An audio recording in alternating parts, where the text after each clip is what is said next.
মজুরি বৃদ্ধি করা হলো চা বাগান শ্রমিকদের। শুক্রবার মহাকরণে সাংবাদিক সম্মেলন করে চা বাগান শ্রমিকদের মজুরি বৃদ্ধির ঘোষণা দেন মন্ত্রী টিঙ্কু রায়।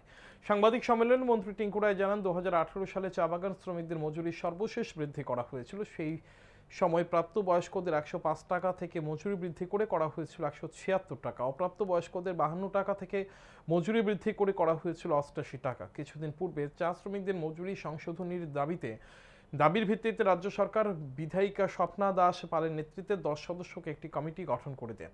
28 মে এই কমিটির এক আলোচনা সভা অনুষ্ঠিত হয়। সেই সভায় চা শ্রমিকদের মজুরি বৃদ্ধির বিষয়ে আলোচনা হয়। তারপর এই কমিটি চা শ্রমিকদের মজুরি 16% বৃদ্ধি করার সুপারিশ করে।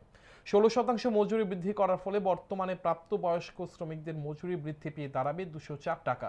অপরদিকে অপ্রাপ্ত বয়স্ক শ্রমিকদের মজুরি বৃদ্ধি পেয়ে দাঁড়াবে 102 টাকা।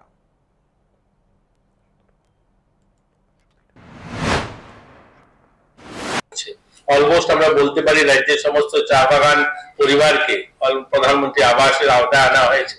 তাদেরকে ঘর দেওয়া হচ্ছে, তাদের সেখানে জলের ব্যবস্থা, শৌচালয়ের ব্যবস্থা, ইলেকট্রিসিটির ব্যবস্থা সেগুলো সরকার করছে।